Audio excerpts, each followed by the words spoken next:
For this videos guys, ayan, susurprise naman natin yung friend nating mamuling na si Gina.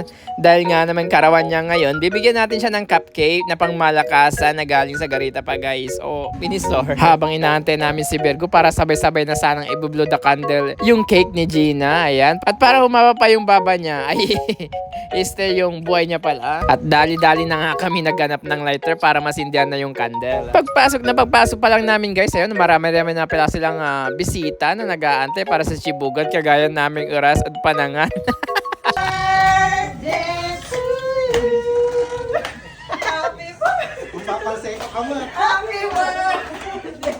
Happy birthday to you. Masaya. Happy birthday to you. Happy birthday to Happy birthday. Happy birthday. Happy birthday to you. Blow the candle. Happy birthday, Sex Bomb Gina! Yay!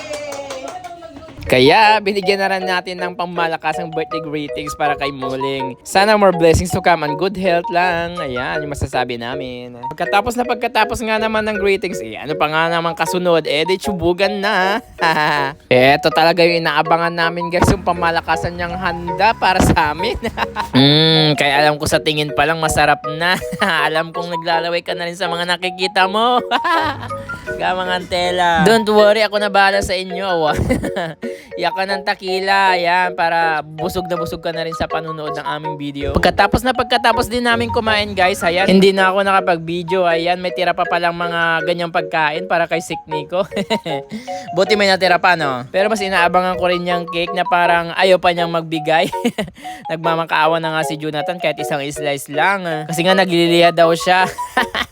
Baka makuunan, no? Malakatan. Well, tamang kwentuhan lang kami dyan sa lagay na yan. Ayan, kung ano pa yung mga gusto naming kainin at saka, ayan, pagputripan. At syempre, hindi papatalo tong ibang mga kasama ko kasi ayaw ba naman nilang paawat ng kanilang mga kwento. Hanggang sa hindi na maputol-putol yung pangbangka nila.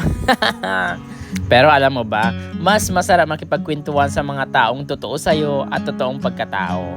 Walang halong kaikikan at kasamaan ng loob. Dahil tandaan mo ito guys, mas masarap mabuhay ng malaya kapag wala kang inaalalang pangamba. Papa Jobs na nagsasabing, ang mga matatalinong tao ay madalas kunti lang mga kaibigan. The more na matalino, the more na mapili ito sa tao. So this is Papa Jobs and that's our story.